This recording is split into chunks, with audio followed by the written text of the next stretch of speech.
All right, so we've talked about parabolas, and then you watched my videos, the very first videos I ever made on ellipses. Um, so you can kind of see I've got more gray hair now and everything else. But we've dealt with the two of the three most common conics. We're going to deal with now what's called a hyperbola. A hyperbola is essentially an ellipse cut right down the middle and flipped outward. It's kind of like open like French doors. So what this graph would actually look like would look something like this. It's kind of like parabolas on its side, but there's two of them. This is formed when you slice that double nape cone and it intersects the top cone and the bottom cone. Now, like an ellipse, there's actually a center. So we have a center right here. And this center is still going to be h comma k. That's not going to change. Here are my vertex. These are my vertices. So this is a vertex and this is a vertex. I don't want to draw it on here because this is going to get really messy really quick. Then I have two foci. I have a foci here and I have a foci here. The important thing to understand about the hyperbola, just like the ellipse, is your foci and your centers are going to be on the same line.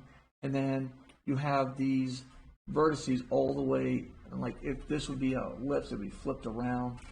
So these are all on the same line. So in this case, because it's a horizontal line, all of my y values are going to be the same, but my x values will change.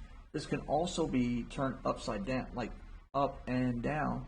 In this case, my y values will be changing and my x values will be staying the same.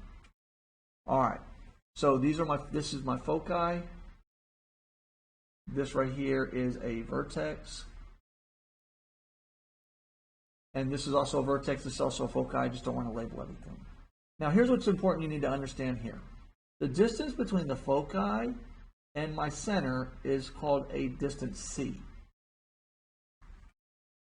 Alright, and then the distance from my center to a vertex, I'm going to call a. It's a lot like the ellipse. We had c's and a's in the ellipse.